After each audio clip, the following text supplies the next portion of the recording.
baru satu. Yang kedua, untuk sekolah unggul harus ada sinergi dalam mengembangkan ilmu pengetahuan. Alhamdulillah. Satu indikatornya saya menulis ada 1000 buku non teks. Di sekolah ibu-ibu sudah ada 1000 buku. Buku ini apa, Bu? Niki buku apa mboten, Bu? Senes nggih? Senes. Buku itu kan dikatakan sumber ilmu. Berarti ini buku nomor sanes. Buku. Buku dalam arti lain. Artinya kita nargetkan 1000 buku non teks. Dan bocah TK itu bisa maca kabeh. Mulai dari masuk, kenapa sih kemudian gedung-gedung TK itu lebih meriah daripada gedung SD, SMP dan SMA? Karena buku-buku di TK itu ditempelkan sejak di dinding, pintu gerbang, tembok. Makanya kalau ada sekolah TK kok bersih temboknya, itu dipertanyakan. TK apa mahasiswa? Pernah ibu pernah masuk kelasnya mahasiswa? Pernah deh? Ada Bu ijazah saya saking gendal itu. Enggak ada salahnya. Orang belas Bu. Iya, karena mereka sudah mulai fokus mau belajar apa. Tapi kalau TK mereka nggak bisa fokus, mereka kan belajar dimanapun. Makanya mohon maaf, ini saya pernah menguji dan saya sampaikan. Ini apa Bu? Satu aja, ini apa Bu? Air mineral. Kalau misalkan jawab ini gelas, salah betul. Kalau ini dijawab itu adalah aqua, salah betul. Nah, berarti kebenaran itu satu apa banyak? Sesuai dengan apa? Ukurannya. Sekarang jenengan ukur kebenaran anak jenengan, murid jenengan dengan kebenaran jenengan atau kebenaran mereka? Ya bener. Sehingga mohon maaf, ini misalkan ditulis gelas, betul. Air, aqua. Nah, yang lebih penting apakah anak bisa kemudian menulis air gelas aqua? Anak bisa tulis gelas, gelas, huruf P. Tanya, gelas ini ledok. Gelas. Ini gelas. Bener salah Bu? Salah. Maka yang membaca diajarkan membaca di sini. Kenapa saya tulis 1000 buku non teks adalah supaya anak itu bisa membaca keadaan sekitar. Oh, ini dipet, ini kursi, ini meja. Sudah tahu? Murid jenengan sudah tahu Bu? Sudah tahu gunanya kursi untuk apa? Pernahkah anak jenengan menggunakan kursi untuk lompat-lompatan? Pernah. Itu mereka kreatif atau tidak sesuai pada tempatnya? Kreatif. Ya wes, berarti ada murid nakal, berarti bukan salah murid, itu adalah kreativitas.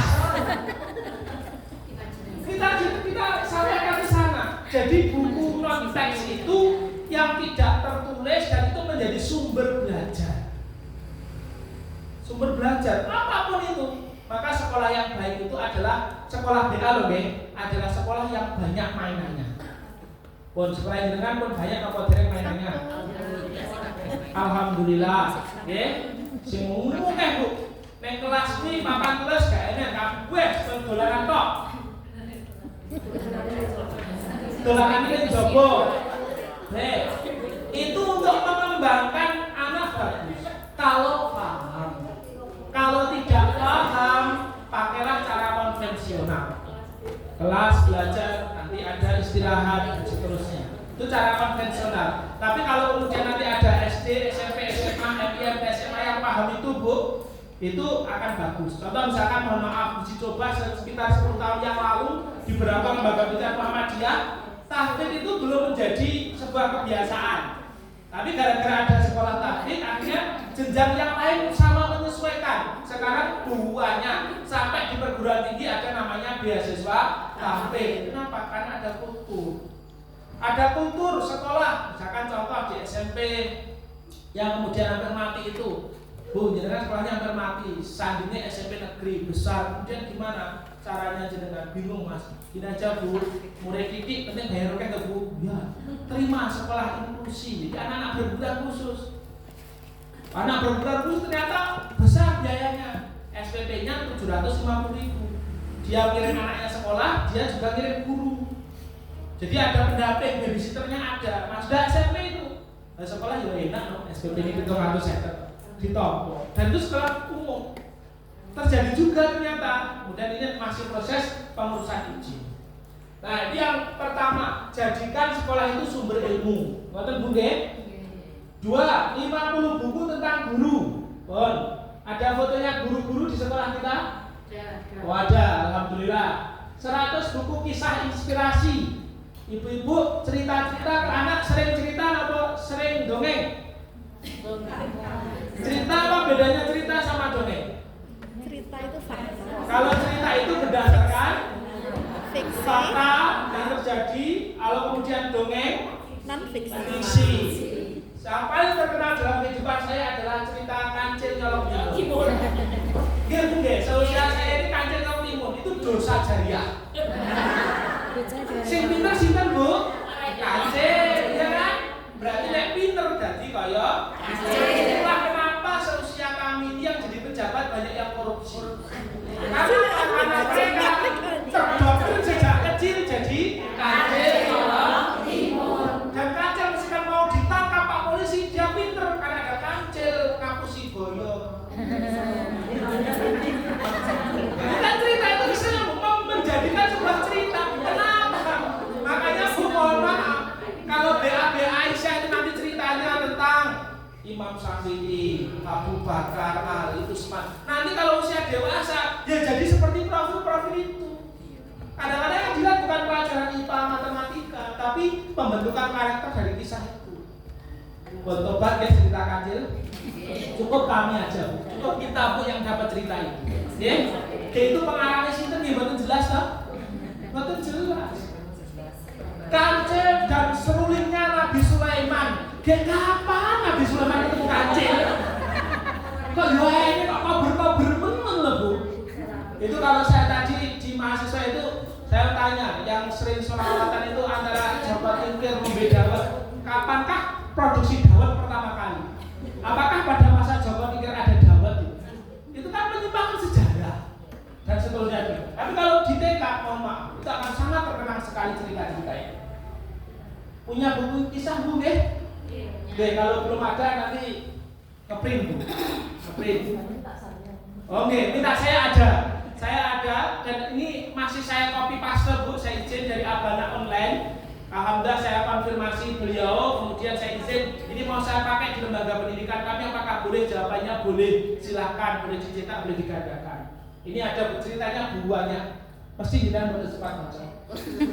Dan ini kita wajibkan guru-guru di sekolah yang dengan kami setiap hari ceritakan satu, dan itu plus ada hikmahnya apa, pelajarannya apa. Yang keempat buku parenting, mesti randui. Makanya undang, jual buku kan orang undang. Yang ketiga, sebelum masuk ketiga, ibu-ibu masih ingat yang pertama tadi sinergi apa? Lari. Sinergi. Sinergi. Sinergi dalam adab, kerjasama dalam adab. Yang kedua, sinergi dalam ilmu pengetahuan. Yang ketiga, sinergi dalam amal. Bon Bu. Yon sewu, ini saya sampai sebentar lagi ya, 5 menit lagi ya. Semua amal usaha Muhammadiyah itu dibangun oleh pendirinya menjadi amal soleh, bukan menjadi hak milik dan bukan menjadi warisan. Betul nih Bu ya? BA Aisyah ini mohon maaf yang mendirikan siapapun itu sudah mungkin lupa, tetapi ini milik Muhammadiyah. Oleh karena itu di Muhammadiyah sudah dibiasakan untuk beramal soleh. Nah, anak-anak juga ada pembiasaan amal soleh. Amal soleh siswa 1. Pak Bu yang diinginkan Mengucap salam. mengucap salam. 2. Berdoa. 3. Itu dong. Itu dirumuskan Bu. Menyapa kali salam sampai dulu betul. Senyum, sapa, salam. Ya wis biasakan. Senyum, sapa, salam, sopan, santun, santai, sakape dhewe. Dan apa malih? Disampai 10 kebiasaan tulis amal soleh. Nanti ke guru juga sama, 10 amal soleh guru. 1, datang tepat waktu. 2, membaca Al-Quran sebelum mengajar. 3, istighfar sebelum mengajar. Boleh contoh gitu ya. Yang keempat, kemudian tersenyum sebelum salam. Tulis dan komitmen. Kemudian SOP, SOP itu urut-urutannya. Kalau SOP itu misalkan senyum, SOP senyum. 1, buka mulut, tarik, kemudian bibir 1 cm kiri, 1 cm ke kanan dengan seimbang. Kemudian ketiga, tarik. Jangan lupa awali dengan niat ikhlas. Itu namanya SOP. Nah, orang tua juga sama, amal soleh orang tua. Suruh orang tuanya itu doakan, jangan hanya bayar SPP saja. Disuruh mendoakan dan lain sebagainya. Yang ke-5, 5 atau 4, sinergi manajemen waktu. Usahakan aktivitas di sekolah diketahui oleh guru, murid, dan juga orang tua. Aktivitas guru diketahui oleh yayasan, peserta didik, dan orang tua. Aktivitas peserta didik juga diketahui, aktivitas orang tua juga sama. Ada pembagian tugas ibu-ibu sekalian. Karena anak TK itu sekolahnya paling singkat, tapi jam mengajarnya paling panjang. S3 itu satu mata kuliah itu 200 menit Bu. Berarti berapa itu Bu? 3 jam kurang 10 menit ya. Kalau di TK jam 7, 8, 9, 10 tambahin lesnya sak jam 11, 4 jam. Dan itu nggak boleh menang loh Bu. Nggak boleh istirahat, nggak boleh ditinggal kantin, nggak boleh ditinggal ngurusi yang lain-lain. Makanya ada loh kemudian itu anak masih di sekolah kok guru megang administrasi, guru TK megang administrasi, alamat kejadian-kejadian tidak terduga. Jatuh, itu kepelintir kancane, tukaran. Maka guru TK itu haram megang administrasi ketika ngajar. Tenanan, pokoknya sik nyampe nek bocah teko bocah mulai ojo nyekel administrasi. Cekelen bocah. Kalau terpaksa dengan mengerjakan administrasi, minimal bawalah 5-10 anak. Lele bu guru si arep apa ya administrasi biasanya ya? Garap apa? Garap keuangan, ayo le melu le. Itu kan gini. Nah, itu meniki.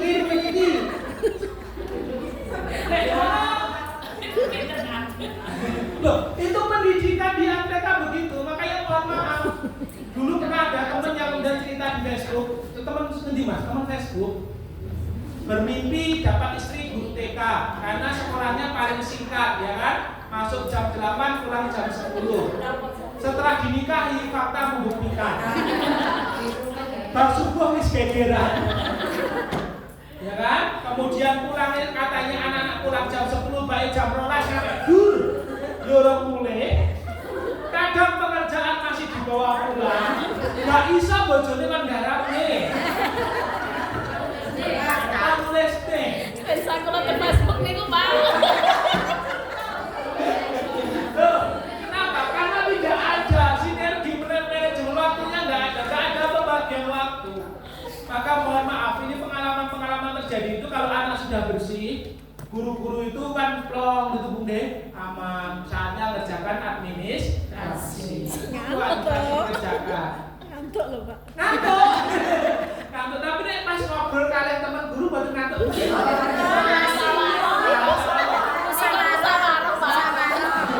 Apa malah bareng info waline kae.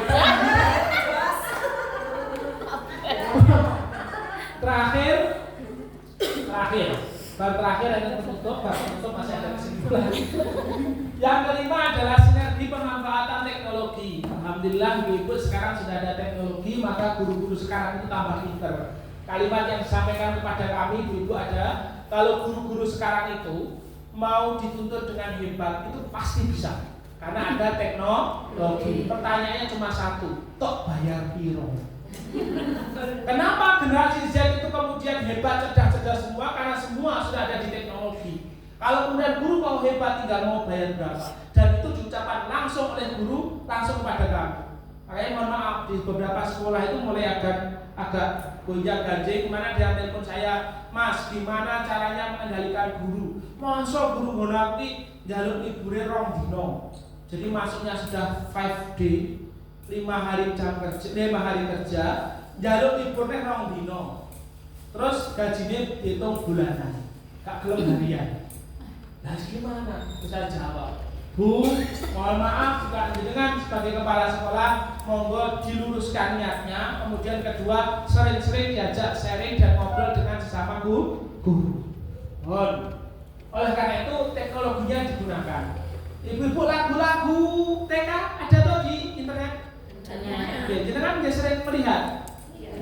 Jenengan pernah ada anak nakal, Bu? Ada nggih? Jenengan cara mengatasi anak nakal pernah browsing internet? Mboten. Delok enggak boleh dimarahi dan seterusnya. Sekarang ada Bu trik-trik, tips-tips itu kemudian untuk di internet itu ada semuanya. Mau belajar ke Aisyah Dahlan silahkan. Mau belajar ke tokoh-tokoh terkemuka silahkan. Kalau nyari channelnya Bambang Wahyudin belum ada. Nah, tapi ada di sana Bu, nanti silahkan. Pokoknya cepat itu. Maka guru-guru sekarang itu tidak perlu untuk dituntut, tapi cukup digaji yang tinggi. Baru nanti dituntut.